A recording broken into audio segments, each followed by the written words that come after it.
BA प्रथम वर्ष के छात्रों के लिए यह पाठ है नीति शतकम का। ऋषि भर्तृहरि, जिनको राजर्षि भी कहा जाता है, और अलवर में भर्तृहरि मत्स्य राजऋषि के नाम से जो है विश्वविद्यालय है, तो उन राजऋषि ने नीति शतकम नामक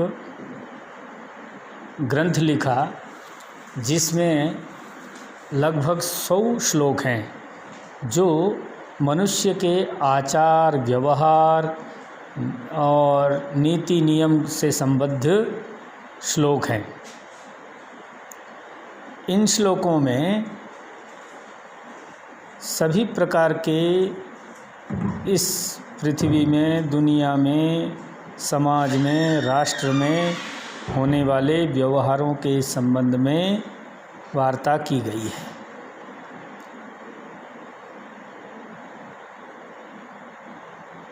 भर्तृहरि जी ने राजा होते हुए भी अपने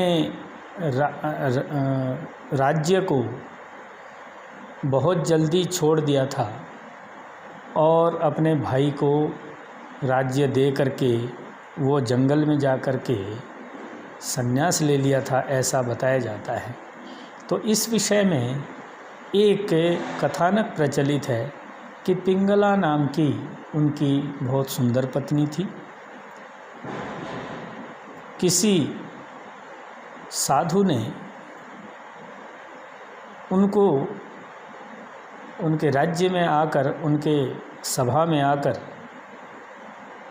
एक अमृत फल दिया और राजा से कहा कि राजन, आप इतने अच्छे हैं, प्रजा की भलाई करते हैं, राष्ट्र की रक्षा करते हैं, तो यदि आप इस फल को खाएंगे तो आप अमर हो जाएंगे, और हम आपको अमर इसलिए करना चाहते हैं कि आप बहुत अच्छे हैं।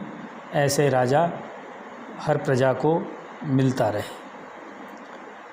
तो राजा ने वो फल ग्रहण कर लिया और अपनी पत्नी पिंगला को, जो प्रिय पत्नी थी, उसको दे दिया कि तुम मुझसे भी अधिक प्रिय तुम हो मुझे, आप इसको खाएं और आप जो है अमर हो जाए।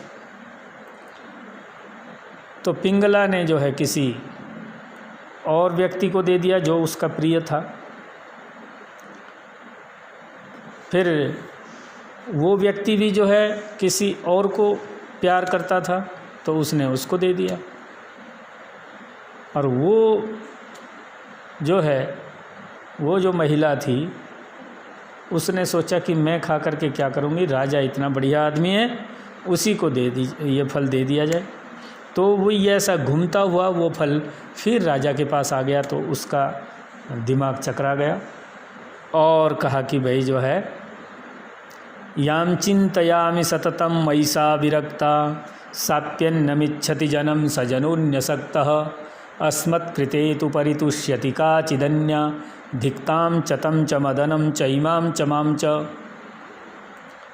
तो कहा कि मैं जिसकी चिंता करता हूँ रात दिन, वो मुझसे विरक्त है, और वो किसी और से प्यार करती है, और वो जिस व्यक्ति से प्यार करती है वो व्यक्ति किसी और महिला से प्यार करता है। तो इन सभी को धिक्कार है, जगत को धिक्कार है, और वो वनवासी हो गई। और वन में जा कर के उन्होंने बहुत सारे ग्रंथों की रचना की। उनमें से एक नीति शतक भी उनकी प्रसिद्ध रचना है। तो इस प्रसिद्ध रचना में जो प्रथम श्लोक है वो बड़ा ईश्वर के लिए है, ईश्वर को ध्यान करने के लिए है, ईश्वर का चिंतन करने के लिए है, मंगलाचरण है। तो उसमें कहा गया, दिक्कालाद्यनवच्छिन्ना अनंत चिन्मात्रमूर्तये स्वानुभूत्येकमानाय नमः शांताय तेजसे। तो प्रिय विद्यार्थियों, इस श्लोक में मंगलाचरण करते हुए ईश्वर के लिए कहा कि वो ईश्वर जो है किस प्रकार से देखने लायक है, किस प्रकार से दर्शनीय है। तो उसमें कहा दिक्कालादि अनवच्छिन्न, जो दिशाओं से, दिशाएं कितनी होती हैं? 10 दिशाएं होती हैं। पूर्व पश्चिम उत्तर दक्षिण आप लोग जानते हैं। उसके बाद ईशान्य नैऋत्य वायव्य और आग्नेय, ये 4 कोण हैं, और ऊर्ध्व और अधः, ये 6 प्रकार की दिशाएं संस्कृत साहित्य में माने जाते हैं। तो जो 10 दिशाओं से और काल से, काल कितने हैं? भूत भविष्यत वर्तमान, तीनों कालों से और 10 दिशाओं से जो क्या है?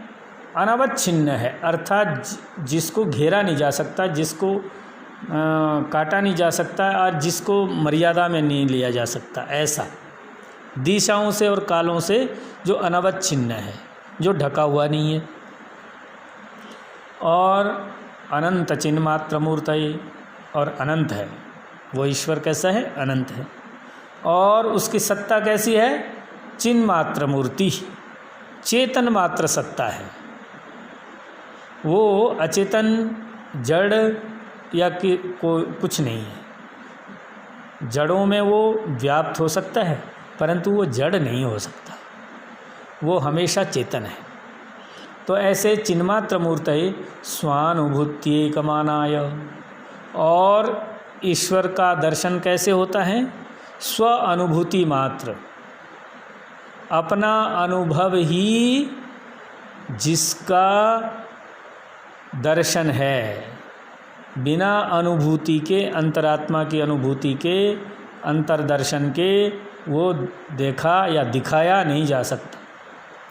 यदि कोई व्यक्ति ये कहता है कि मेरे शिष्य बन जाओ, मैं तुम्हें जो है परमात्मा के दर्शन कराऊंगा, वो केवल मात्र असत्य कह रहे हैं। वो रास्ता बता सकता है कोई अच्छा गुरु,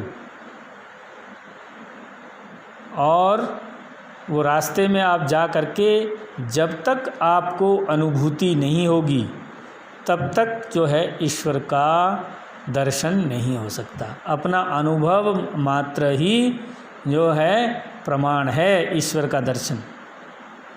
तो ऐसे ईश्वर के लिए हमारा क्या है?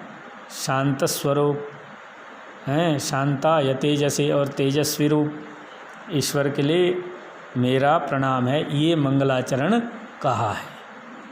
तो ये मंगलाचरण का ये जो श्लोक है, इसको आपको याद करना चाहिए और इस पर चिंतन करना चाहिए। ईश्वर का ध्यान प्रतिदिन करना चाहिए। आप प्रातःकाल करें, दोपहर करें, शाम को करें, रात्रि को करें, कोई जो है समय बाध्यता नहीं है। आप जो है ईश्वर का ध्यान कभी भी कर सकते हैं और करना चाहिए। ओम शांति।